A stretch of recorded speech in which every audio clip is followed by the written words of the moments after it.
Selamat berjumpa kembali. Pada hari ini saya akan membahas tentang analisis kebutuhan belajar mata pelajaran bahasa Inggris untuk ABK.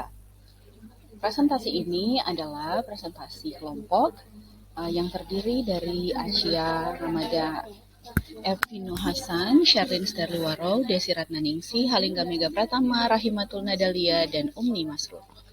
Mari kita lihat apa saja analisis kebutuhan belajar untuk mata pelajaran bahasa Inggris bagi anak berkebutuhan khusus. Pertama, untuk disabilitas penglihatan, kelompok kami setuju bahwa Braille Scrabble adalah salah satu cara untuk merangkul anak-anak dengan disabilitas penglihatan agar dapat belajar dengan lebih baik. Kemudian bagaimana dengan disabilitas pendengaran? Video dengan subtitles akan sangat membantu bagi anak-anak ini, dan lagi pula untuk anak-anak dengan disabilitas pendengaran biasanya telah disediakan alat bantu dengar agar supaya dapat mendengar dengan lebih jelas. Ini dapat membantu saat kita mengajarkan pronunciation dalam bahasa Inggris. Yang ketiga ialah tentang disabilitas intelektual. Seperti kita ketahui bahwa anak berkebutuhan khusus dengan disabilitas intelektual memerlukan perhatian lebih, dan dengan demikian maka visual mereka harus selalu ditekankan atau dikembangkan. Maka media bervisual menarik seperti buku bergambar, poster, flashcards, dan lain-lain ini akan sangat membantu anak-anak untuk membantu orientasi pembelajarannya sesuai dengan kebutuhan belajarnya. Contohnya saat mengajar vocabulary dalam bahasa Inggris, maka flashcards akan sangat membantu karena di situ ada tulisannya, ada gambarnya, dan guru akan membantu untuk mengulang-ulangi repetition, pronunciation dari vocabulary tersebut.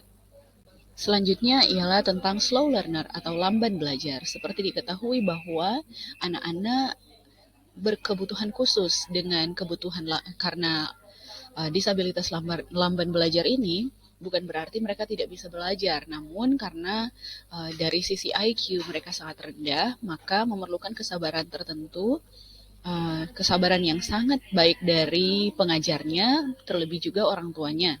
Nah, untuk mengajarkan bahasa Inggris kepada siswa lamban belajar, maka diperlukan drilling method atau practice again and again.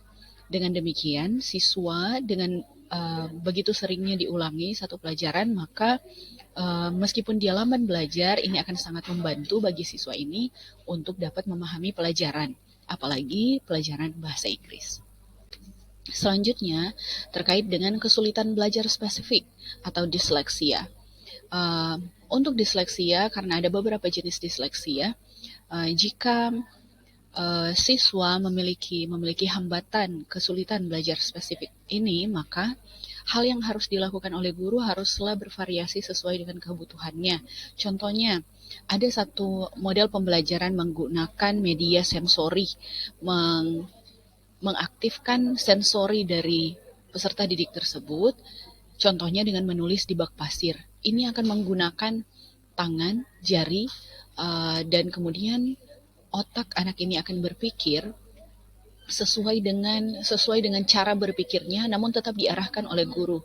Dan ketika dia menyentuh pasir tersebut dan membentuknya sesuai dengan apa yang diajarkan oleh guru, maka ini akan sangat membantu untuk mengembangkan dan menjadi jalan keluar bagi kesulitan belajarnya tersebut. Selanjutnya adalah siswa berkebutuhan khusus dengan disabilitas emosi sosial. Nah, untuk disabilitas emosi sosial akan sangat sulit bagi siswa ini untuk langsung diperhadapkan dengan sekolah secara langsung untuk berbaur dengan peserta didik lainnya. Maka kelompok kami dengan sepakat bahwa homeschooling adalah salah satu cara yang paling baik bagi anak dengan disabilitas emosi sosial. Namun jangan stuck hanya pada homeschooling. Ketika homeschooling ini sudah berlangsung, kita bisa melihat perkembangan model belajar dari peserta didik ini. Dan ketika peserta didik ini sudah mulai bisa bersosialisasi, mulai bisa beradaptasi dengan gurunya, maka guru boleh membawa anak ini ke lingkungan sekolah.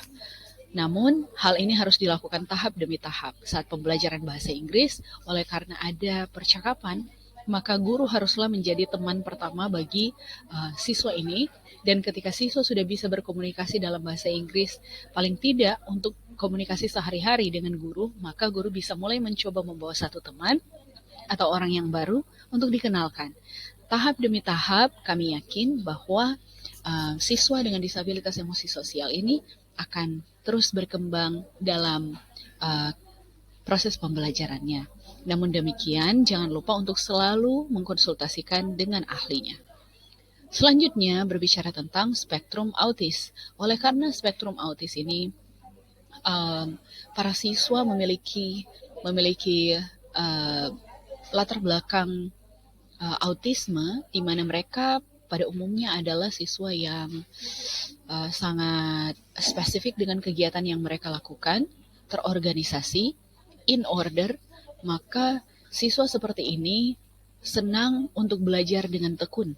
Maka untuk pembelajaran bahasa Inggris, kami sarankan untuk memberikan ensiklopedia dan kamus bergambar ataupun yang tidak bergambar dalam bahasa Inggris dan membiarkan siswa ini untuk menganalisa sendiri apa yang ada di dalamnya sesuai dengan tema misalnya yang ditentukan oleh guru. Contohnya ketika belajar tentang vocabulary animals, maka ensiklopedia yang dibawa oleh guru ialah ensiklopedia tentang hewan, pertumbuhan dan perkembangan hewan, dan kami pastikan bahwa siswa berkebutuhan khusus dengan spektrum autis ini akan sangat senang, dan adalah lebih baik jika buku-buku tersebut adalah buku-buku yang menarik, dan seberapa sulitnya pun bahasa yang ada di dalamnya, guru harus bisa mengarahkan siswa saat dia dalam proses pembelajaran. Yang selanjutnya ialah ADHD atau attention disorder. Mereka memiliki disorientasi untuk dalam hal menjaga perhatian mereka untuk melakukan satu hal yang sama.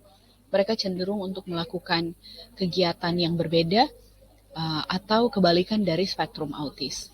Mereka ingin sesuatu yang berbeda setiap harinya. Oleh karena itu, maka kelompok kami memilih untuk belajar melalui action atau praktik, dan belajarlah sesuai dengan hobinya. Ketika kita memiliki peserta didik yang memiliki hobi bermain sepak bola misalnya atau yang terkait dengan olahraga, biarlah guru itu mengajarkan bahasa Inggris dengan menggunakan alat-alat olahraga yang dia suka. Misalnya memberikan pertanyaan, dan ketika dia hendak menjawab, berikanlah bola basket itu ke tangannya agar supaya itu juga sesuai dengan hobinya, yaitu bermain basket sebagai bagian dari olahraga. Dan oleh karena siswa ini selalu ingin bergerak dan tidak mau diam, maka adalah lebih baik bagi guru untuk melakukan pembelajaran melalui action atau praktik. Selanjutnya yang terakhir ialah cerdas istimewa atau bakat istimewa. Untuk hal seperti ini, oleh karena tidak semua siswa memiliki bakat istimewa seperti ini, maka untuk siswa, jika kita berhadapan dengan siswa seperti ini, maka pembelajaran bahasa Inggris haruslah advance level, dan jika siswa ini sudah melewati proses pembelajaran advance level tersebut, maka disarankan untuk guru menjadi pembimbing secara khusus bagi siswa ini untuk mengarahkan dia untuk pembelajaran yang lebih tinggi. Oleh karena jika dia tetap berada pada program pembelajaran reguler, maka dia akan merasa bosan, dan ini justru akan memendam kemampuan atau bakat istimewanya. Oleh karena itu, kelompok kami setuju untuk mengarahkan dia mengikuti program akselerasi. Demikian presentasi dari kelompok kami, semoga dapat bermanfaat bagi kita calon guru profesional. Ingatlah bahwa semua siswa memiliki kebutuhan individunya sendiri-sendiri. Dan kebutuhan itu pasti sangat berbeda antara satu siswa dengan siswa yang lain, apalagi untuk siswa berkebutuhan khusus. Oleh karena itu, guru dituntut untuk cerdas, aktif, dan kreatif, dan mengenal siswanya dengan baik agar supaya dapat memberikan model pembelajaran yang baik, tepat sesuai dengan kebutuhan dan minat peserta didik. Demikian dari kelompok kami, semangat mengajar, semangat guru profesional.